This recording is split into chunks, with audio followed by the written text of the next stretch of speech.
तो नागौर से बड़ी खबर, जहां आवेदन संख्या पूछने पर नागौर कांग्रेस नेताओं ने चुप्पी साधी। कांग्रेस के पास कई वार्डों में उम्मीदवार ही नहीं। सूत्रों की माने तो निकाय चुनाव से पहले कांग्रेस की तैयारी पर बड़े सवाल यहां खड़े होते हुए आखिर सही आंकड़े बताने से नागौर कांग्रेस क्यों बच रही है? टिकट मांगने वालों की संख्या छिपाने की कोशिश या संगठन में अव्यवस्थाओं का आलम दिखाई दे रहा है?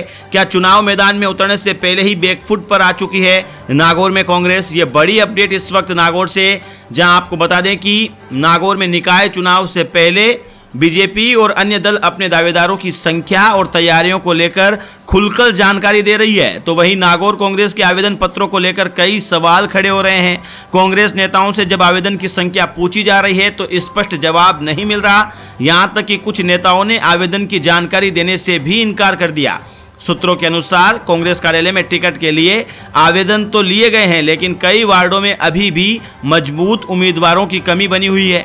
यही कारण माना जा रहा है कि पार्टी आवेदन की वास्तविक संख्या सार्वजनिक करने से बच रही है। बताया जा रहा है कि कुछ वार्डों में 1-2 आवेदन ही आए हैं, जबकि कई वार्डों में अभी स्थिति स्पष्ट ही नहीं हो पाई है। आपको बता दें कि मामला उस समय भी चर्चा में आ गया जब एक रिपोर्टर ने कांग्रेस पदाधिकारियों से आवेदन की संख्या पूछी।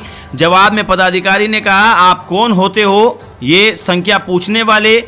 अगर आपका मन है तो लिख लो, 100-150 आवेदन आ गए हैं। इस जवाब के बाद पार्टी की पारदर्शिता को लेकर भी सवाल उठने लगे हैं। राजनीतिक गलियारों में चर्चा है कि कांग्रेस संगठन निकाय चुनाव को लेकर उतना सक्रिय नजर नहीं आ रहा जितना होना चाहिए। आवेदन की प्रक्रिया पूरी होने के बाद भी पार्टी सही आंकड़े सामने नहीं रख पा रही। हर दिन ये आंकड़े सामने आने चाहिए, लेकिन पार्टी अभी इन आंकड़ों को सामने भी नहीं ला पा रही है।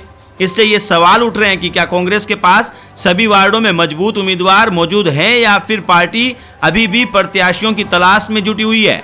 फिलहाल कांग्रेस की ओर से आवेदन संख्या को लेकर कोई आधिकारिक सूची जारी नहीं की गई है। ऐसे में निकाय चुनाव से पहले पार्टी की तैयारियों और दावों पर कई सवाल खड़े होना स्वाभाविक है।